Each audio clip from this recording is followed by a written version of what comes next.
করার কাজ চলছে, অনেক স্মৃতি জড়িয়ে আছে এই বাড়িটার সাথে। মনটা খারাপ হচ্ছে।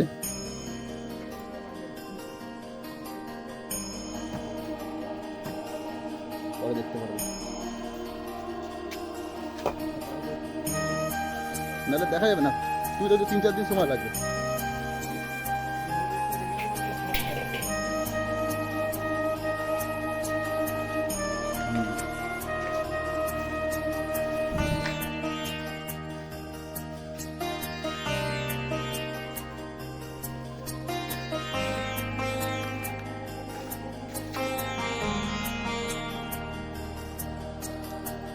আমাদের পুরোনো বাড়িটা ভেঙে এখন নতুন বাড়ি তৈরি করার কাজ চলছে, ঠিক আছে।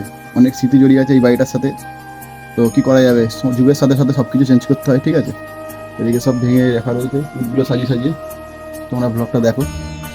মনটা খারাপ হচ্ছে, কিন্তু কি করা যাবে, পুরোনো জিনিস তো ভাঙতেই হবে।